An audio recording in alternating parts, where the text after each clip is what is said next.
Você pode conhecer a Bíblia, frequentar a igreja, ter uma vida religiosa e ainda assim precisar nascer de novo. Foi justamente para um homem profundamente religioso que Jesus disse: ninguém pode ver o reino de Deus se não nascer de novo.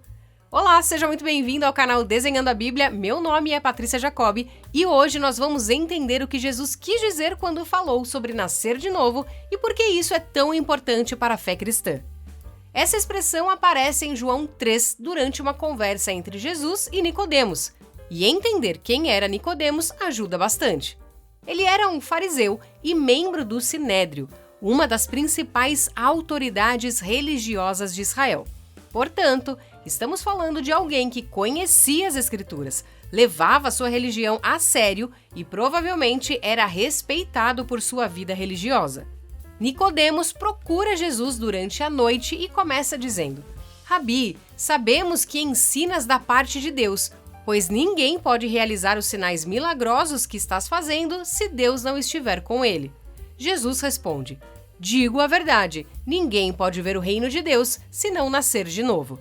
Nicodemos fica confuso e pergunta como alguém já velho poderia nascer outra vez.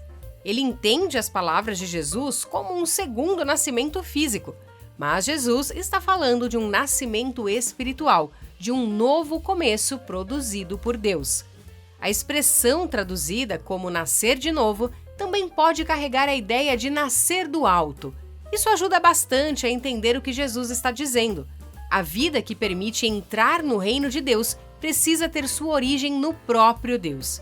Por isso, Jesus continua: ninguém pode entrar no reino de Deus se não nascer da água e do Espírito. O que nasce da carne é carne, mas o que nasce do Espírito é Espírito. Quando Jesus fala sobre nascer da água e do Espírito, provavelmente está retomando uma promessa do Antigo Testamento que Nicodemos, como mestre de Israel, deveria conhecer. Em Ezequiel 36, de 25 a 27, Deus promete ao seu povo: borrifarei água pura sobre vocês e ficarão puros. Darei a vocês um coração novo e porei um espírito novo em vocês. Porei o meu espírito em vocês e os levarei a agirem segundo os meus decretos. A água aparece ligada à purificação e o espírito à renovação que Deus realiza em seu povo. Deus promete limpar aquilo que o pecado contaminou, dar um novo coração e colocar seu espírito neles. Então, nascer de novo significa ser espiritualmente regenerado por Deus. É receber uma nova vida que nós não conseguimos produzir por nós mesmos. Talvez fique mais fácil perceber a força disso quando pensamos em Nicodemos. Ele não era alguém distante da religião, era um mestre de Israel, conhecia as Escrituras, fazia parte do povo da aliança e provavelmente tinha uma vida moral muito melhor do que a de muita gente ao seu redor. Mesmo assim, Jesus diz: é necessário que vocês nasçam de novo. Isso quer dizer que conhecimento bíblico, tradição religiosa e comportamento moral não conseguem produzir esse nascimento. Jesus explica isso dizendo: o que nasce da carne é carne, mas o que nasce do Espírito é Espírito. A vida humana produz vida humana. A vida espiritual que Jesus está falando precisa ser gerada pelo Espírito de Deus. Isso também nos ajuda a entender por que nascer de novo é mais profundo do que simplesmente decidir melhorar alguns comportamentos. Claro que uma pessoa regenerada começa a viver de maneira diferente, mas essa mudança de comportamento é consequência de algo que Deus realizou dentro dela. Ezequiel fala justamente de um coração novo e de um novo espírito. Jesus usa então a imagem do vento. Nós não vemos o vento em si, mas percebemos seus efeitos. Vemos as folhas se movendo e sentimos o vento no rosto. Jesus diz que assim acontece com aquele que nasce do Espírito. O novo nascimento é obra soberana de Deus, mas seus efeitos começam a aparecer na vida da pessoa.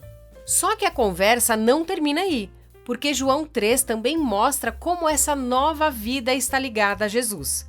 Cristo lembra um episódio ocorrido no deserto, quando Moisés levantou a serpente para que aqueles que olhassem para ela vivessem. Então Jesus diz que o Filho do Homem também seria levantado, para que todo que nele crê tenha a vida eterna. É nesse contexto que aparece João 3,16. Porque Deus tanto amou o mundo que deu o seu Filho unigênito, para que todo o que nele crer não pereça, mas tenha vida eterna. Percebe como as coisas começam a se encaixar? O Espírito produz essa nova vida, e essa vida está inseparavelmente ligada à fé em Jesus e àquilo que ele faria na cruz. Por isso, quando a Bíblia fala de novo nascimento, ela está falando de uma transformação que começa em Deus. Ele purifica, dá um novo coração e concede seu Espírito. A pessoa passa a confiar em Cristo e recebe a vida eterna. E isso começa a aparecer na maneira como ela vive. No final dessa conversa, João usa as imagens de luz e trevas. Aquele que vive na verdade vem para a luz, e assim fica evidente que aquilo que está acontecendo em sua vida é realizado por intermédio de Deus. Nascer de novo não significa que alguém se torna imediatamente perfeito ou que nunca mais luta contra o pecado. Significa que uma nova vida começou. Há agora uma nova relação com Deus, uma nova disposição diante dele e uma vida que passa a ser moldada pelo Espírito. Talvez seja por isso que Jesus escolheu justamente a imagem de um nascimento. Um bebê não participa da decisão de nascer e não produz sua própria vida. Da mesma maneira, o novo nascimento tem sua origem em Deus. Jesus está dizendo que ninguém entra no reino apoiado em currículo religioso, conhecimento bíblico ou esforço pessoal. Precisamos daquilo que somente Deus pode fazer: purificar, renovar o coração, dar seu Espírito e nos convencer da vida em Cristo. Nascer de novo é receber de Deus uma nova vida, pela ação do Espírito, mediante a fé em Jesus. E essa nova vida começa agora. João não apresenta a vida eterna apenas como algo que receberemos depois da morte.